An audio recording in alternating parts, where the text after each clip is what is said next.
A while back, I picked up this jar from the thrift store. I didn't really know what to do with it, especially because of the cork lid. I had contemplated putting a light in the lid, but I decided that was not really my style. I had to trim some terrariums, and I realized that I had enough trimmings to make an entirely scrap terrarium, including but not limited to leftover substrate, leftover sterilized gravel, and even some rocks that I didn't know what to do with prior. So, without further ado, let's add some gravel, sterilized of course, and some substrate. As always, we want to slope our substrate up in the back. This will help create illusory depth and give us more surface area for vining and other outspreading plants, and our moss trimmings. Next, we're going to add our hardscape, which is comprised of 5 reddish-pinkish rocks that I picked up on a hike, with the largest stone being in the back and notably larger than the others. This will help add some interest and hold up the substrate. Longtime viewers of the channel need not worry. Despite the fact that I've added more jump cuts into my videos, I can assure you that the glare is annoying the entire time. We're going to be filling up the space behind that focal point stone with a bunch of moss trimmings. That'll grow in really dense, look pretty nice, and help add some depth. I had these rocks laid out in a general placement, just kind of theory crafting what to do, and I never really had something for them. However, I think the circular design of this and the actual diameter of it fits really well, and I like it. Recycled rocks, recycled container, recycled materials. Let's go. Here's a view from up top so you can get an idea of the spacing.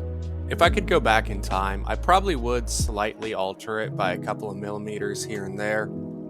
The thing with these hyper simplistic terrariums, especially hyper simplistic hardscape, is you really have to be certain in where you're setting things, because a minor error is going to be magnified exponentially by the fact that you can't cover it with wooden plants.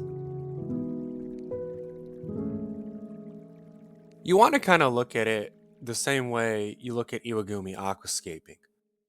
Although that's a lot harder because of the maintenance on the plants, when you have a really strict, simple moss-scape or a scape with, only a few plants, you kind of got to treat it the same way. And over time, as you're trimming it, the moss gets denser, it gets, more lush with some of the other plants, and you can compact them, do the back budding and stuff like that. Like, on the internet, people will say it's pretty fucking mid, but I have some mossariums in little jars that have been trimmed repeatedly over and over and over and over again that are, pushing a year or so old, and it's really lush. You compare them to how it looked when it started, and it's a completely different jar. It can be kind of annoying how the trimmings will, come up with the tweezers, but it is rather important that we compress the moss into the substrate. This allows the moss to more easily wick water and nutrients from the soil, since moss doesn't really have roots. We can get more into the in-depth biology of mosses if we want, but considering that even PhDs have difficulty with that subject, I'd rather stick to political commentary like they do on video game slop channels. But anyway, all things considered, I think it's time to finish up putting this moss in so you can get to the part that you actually want to see, which is adding in the plants. Next, let's add a cutting of pink veined fittonia, because it is easy to grow, readily available, very cheap, and the splash of color adds some nice dynamism and contrast when you ignore the fact that it grows like a weed in terrarium conditions.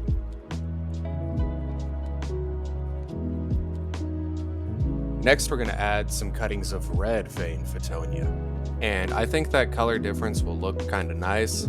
Additionally, at least for my stock, the red fittonia tends to have slightly smaller leaves than the pink fittonia, so by placing that in the back, it'll help accentuate that illusory depth. Also, at least for my stock, the red ones tend to take and grow faster, and that's because, much like sports cars, red is faster. Unfortunately, I accidentally cut out the section where I was adding in the oak leaf creeping fig, and I don't really know where it was, so I don't know how to get that back. But anyway, it's a pretty fast growing plant, carpets really nicely, and it kind of looks like ivy, so when we're working at this scale, it's pretty cool. And honestly, once you get it to take in a grow out thing, it takes to most terrariums.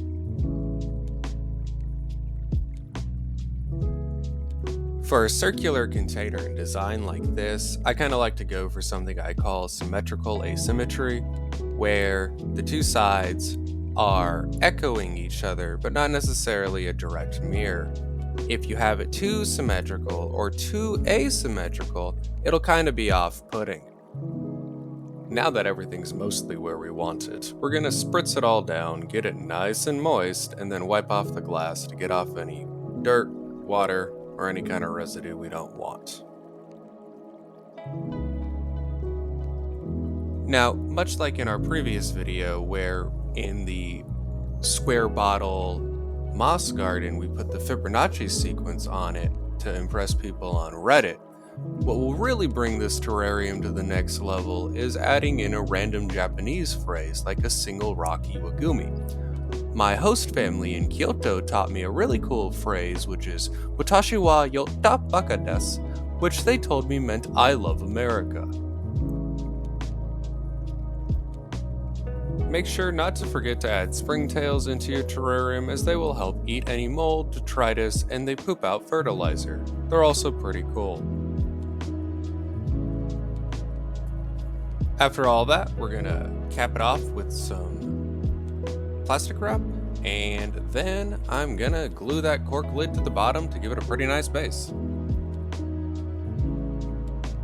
Anyways, after spending about only 45 minutes making this, I think it turned out pretty nice. It might have actually been less than that. But anyways, the problem was I made this about a week before I went on vacation for 2 weeks, where it spent a lot of time and almost no light.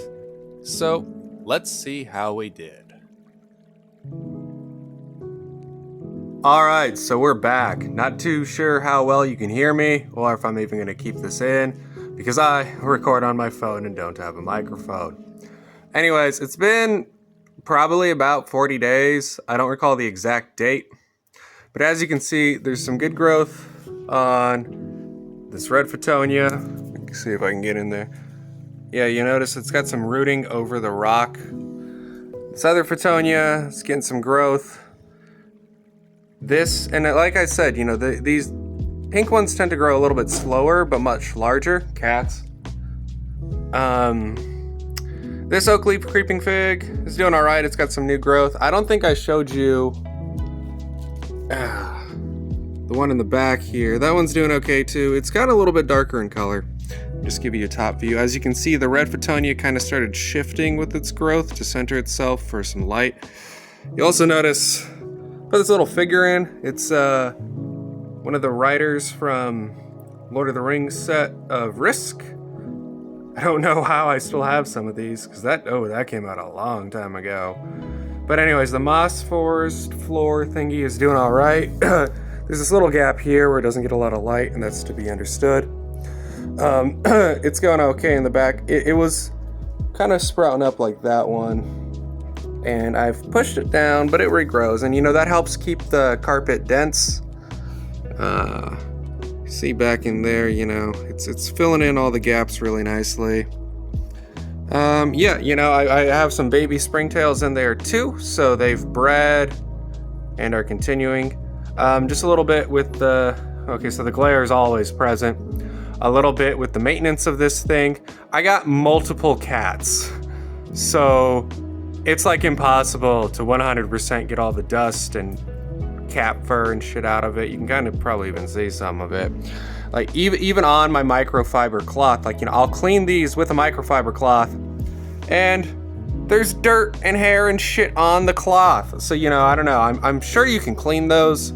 I don't really know how. I could Google it, but you know, I find much more pleasure in complaining. Anyways, yeah. You know, I really like it.